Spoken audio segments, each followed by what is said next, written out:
Hello, my name is Liz, a former fundamentalist Christian turned atheist. In this video, I'm going to share 7 toxic beliefs I used to hold.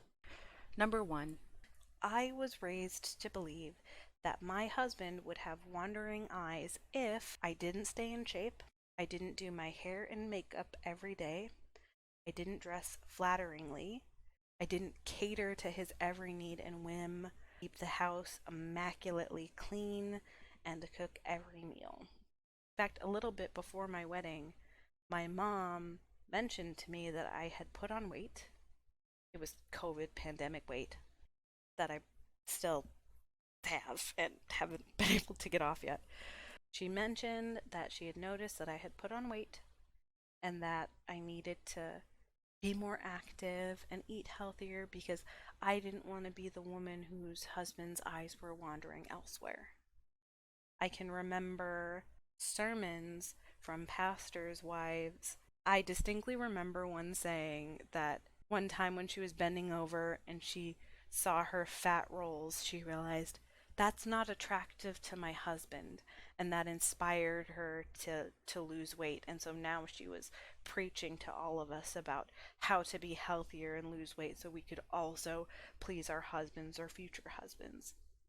She also coached us through putting out to your husband whenever he wants it. It doesn't matter how you're feeling. It doesn't matter if you're ill or you have a headache. You just say, "Yes, honey." Go to the bathroom, steel yourself, try to get yourself ready in the mood, and then you appease him. Oh boy, if you if you are in that type of situation, that is not right. You do not deserve to be treated like that. No one should be forced to put out when they are not feeling well. My husband doesn't expect me to do those things when I'm not feeling well, and I respect his boundaries when he is not feeling well. We are both adults, and we are both fully capable of taking care of ourselves if that need should arise. Which, of course, if you're a Christian, you're not even supposed to do that. That's wrong. No, shame, shame, shame. Cut off that hand that sins. Cut it off. Number 2, I believed that God actively healed people miraculously, but never me, which not only is a faulty belief with absolutely no proof or grounding, but also put me in a place where I would teeter between bitterness towards God and being disappointed in myself. Because I would go between, well, what's wrong with me? Do I not have enough faith? Why won't God heal me? To being angry with God of, why would you allow me to be this way? Number 3, I used to believe that Hindus, Buddhists, really any polytheists worship demons or Satan. I really don't know what else to say.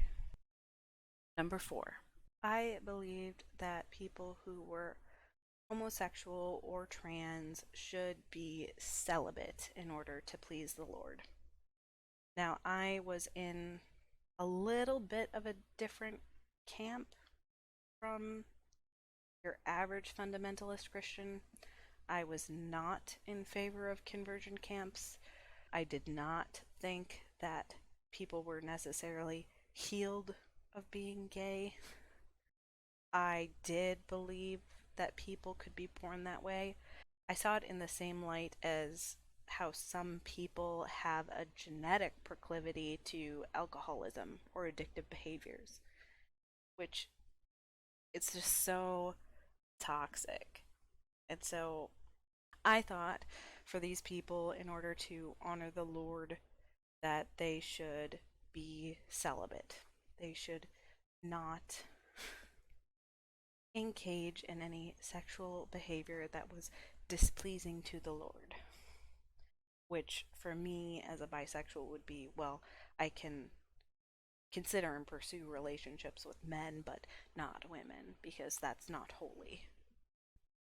Number 5, I used to spend a lot of time worrying that nominal Christians and people that I used to refer to as moral therapeutic deists, so that means people who say that they're Christian and they follow the Bible for their morals because it makes them feel good, but they don't have a real relationship with Jesus. And I would define nominal as anyone who wasn't truly living in their faith, following God's commands, going out and making disciples. I used to really worry that all of them were on their way to hell. And my reasoning for that was one in Matthew 7, verses 21 to 23. Not everyone who says to me, Lord, Lord, will enter the kingdom of heaven, but only the one who does the will of my Father who is in heaven. Many will say to me on that day, Lord, Lord, did we not prophesy in your name, and in your name drive out demons, and in your name perform many miracles? Then I will tell them plainly, I never knew you. Away from me, you evildoers. And along with that, Revelations 3:16, because you are lukewarm, neither hot nor cold, I am about to spit you out of my mouth. I truly felt that God was going to reject and keep out of heaven anyone who didn't have a genuine relationship with Jesus. And so I spent a lot of emotional effort worrying for other Christians and trying to disciple them into true relationships with Jesus so that they could be saved.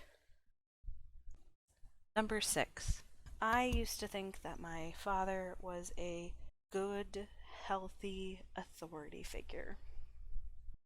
But really, he was a narcissistic and abusive man who hurt my mother repeatedly, got arrested in a sex trafficking sting, and was a terrible father, which I never really realized until therapy.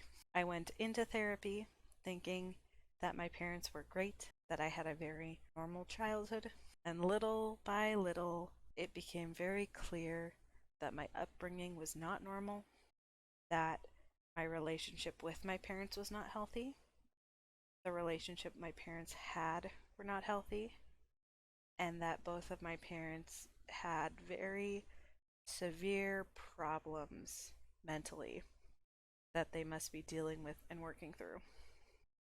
But I can remember as a child my mom telling me over and over and over, what a good father you have. You have such a good father. You're so lucky that you have such a wonderful father who loves you. And I can remember her words saying that, and that was so deeply ingrained, but I can't think of many examples of him actually being a good father. It was always more of a trophy to him or an extension of himself.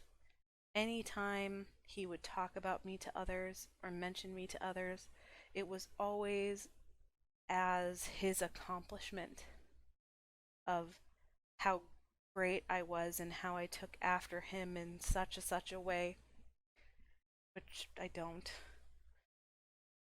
Every conversation was about him. He had no feeling or care, regard for others. There was one time when I was a teenager and hormonal, I was sitting and just crying on the couch. And my dad asked me why I was crying.